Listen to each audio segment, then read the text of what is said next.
State bank of Pakistan ने पुराने currency note तब्दील करके ते नਵੇਂ ਲਿਆਉਣ ਦਾ ਫੈਸਲਾ ਕਰ ਲਿਆ।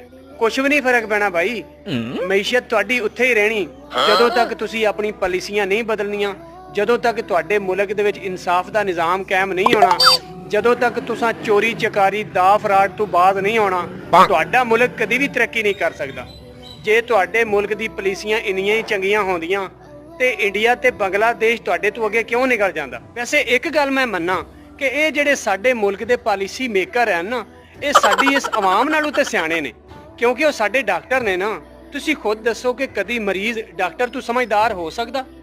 ਜਿਵੇਂ ਇੱਕ ਬੰਦਾ ਛੱਤ ਤੋਂ ਗਿਰਿਆ ਤੇ ਕੋਲ ਹੀ ਇੱਕ ਸਰਦਾਰ ਸਾਹਿਬ ਖੜੇ ਸਨ, ਉਹ ਨੱਸ ਕੇ ਨਾ ਡਾਕਟਰ ਨੂੰ ਲੈ ਕੇ ਆਏ। ਡਾਕਟਰ ਨੇ ਚੈੱਕ ਕਰਕੇ ਕਿਹਾ ਕਿ ਮਰੀਜ਼ ਤਾਂ ਫੌਤ ਹੋ ਗਿਆ, ਗੁਜ਼ਰ ਗਿਆ ਇਹਦੇ। ਲੇਕਿਨ ਮਰੀਜ਼ ਉੱਠ ਕੇ ਬਹਿ ਗਿਆ, ਕਹਿੰਦਾ ਡਾਕਟਰ ਸਾਹਿਬ ਮੈਂ ਤਾਂ ਠੀਕ ਹਾਂ। ਤੇ ਉਹ ਸਰਦਾਰ ਸਾਹਿਬ ਕਹਿੰਦੇ ਨੇ ਲੰਮਾ ਪੈ ਜਾ, ਤੂੰ ਡਾਕਟਰ ਤੂੰ ਬਹੁਤਾ ਜਾਣਦਾ।